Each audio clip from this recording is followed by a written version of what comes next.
Now we're down in the Umpire Room, Red Smith Sports Award press conference, and we're joined by tonight's featured speaker, Greg Gumbel. Greg, how you doing? I'm doing fine, thank you. It's a little cool for my particular bones now and then, but I grew up in Chicago, so I'm used to it. People say I should be used to it, and I am. I just don't like it. A little bit of a game going on in Chicago this weekend, Packers-Bears. Your thoughts as you look at it from this standpoint? For a while, I've thought that the Green Bay Packers have been the better team of the two. And boy, Aaron Rodgers sure looked really good. Now, as I was just explaining to someone a few moments ago, I think a lot of it hinges on whether the good Jay Cutler or the bad Jay Cutler shows up. But the Bears obviously are a team whose defense is going to keep you in the game no matter what happens. But I honestly think, and obviously home field advantage doesn't make a darn bit of difference this year. I think the Packers are the better team. Does that mean they'll win? You and I both know that the better team doesn't always win.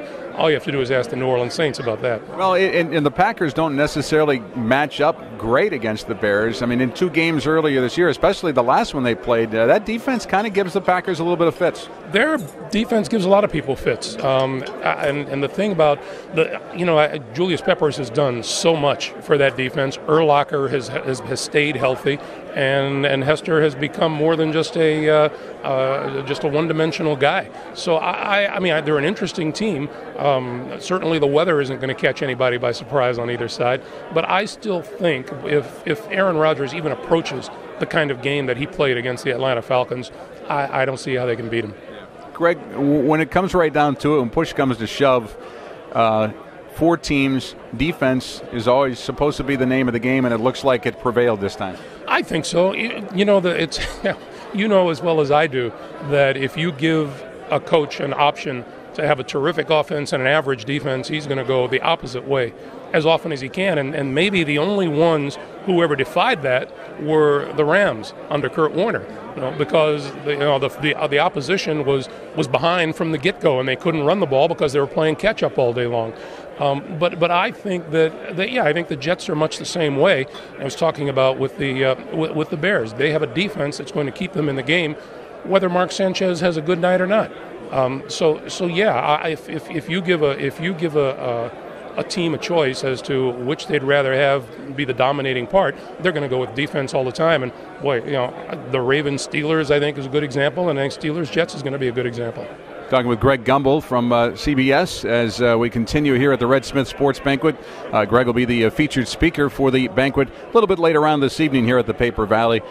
With the AFC, are you a little disappointed, and I guess both AFC and NFC, to see Atlanta as the number one seed and New England as the number one seed now not with us? I mean, that's the beauty of a playoff system, but it's also probably a little disappointing to see them be so good all season long and then not be here in the playoffs. Well, again, as you well know, it's not the best team, but it's the team that plays best.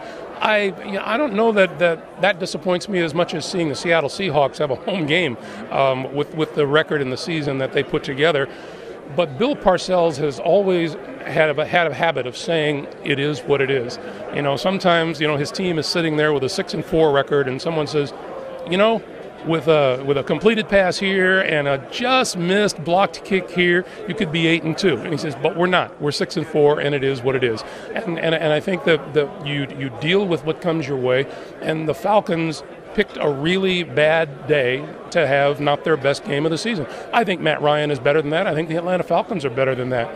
I don't think there's any question that they would have beaten the Seattle Seahawks if they had played them, and they probably could beat most of the teams that are in the tournament from the NFC. But the fact is, they ran into the Packers on a really good night. I want to go back to the Bears real quick. The one thing that I think the Chicago Bears, if there's one defining moment of their season's turnaround, it was Mike Martz's ability to change the way he calls the offensive game plan. I think that this, and my partner Dan Deerdorf and I were talking about this, this has been a year of redemption for Mike Martz, because he has really been under the gun since those glory days when he just wasn't as successful as everyone was used to seeing him be. And the fact that he has turned that offense around the way he has, I think is a real tribute. There are some guys out there who make better coordinators than they do head coaches. There are a lot of those guys out there, and Mike Martz just may be one of those. He may eventually have another shot at being a head coach, and he may succeed or he may flub it, but he's a heck of a coordinator. All right, featured speaker tonight, what's your message to the crowd? Don't block my way to the airport in the morning because it's too cold around here and I got to get back to warm weather. I'm going to actually tell them to, I'll tell them a few stories that hopefully they'll take home with them and think about, and they'll laugh about a few of them, give some thought to some others, and hopefully we'll have some fun here tonight. Outstanding, Greg. And thanks for stopping by, and good luck the rest of the playoffs and the basketball NCAA when that rolls around. You bet. Good to see you, Bill. All right, Greg Gumbel, our featured speaker here tonight.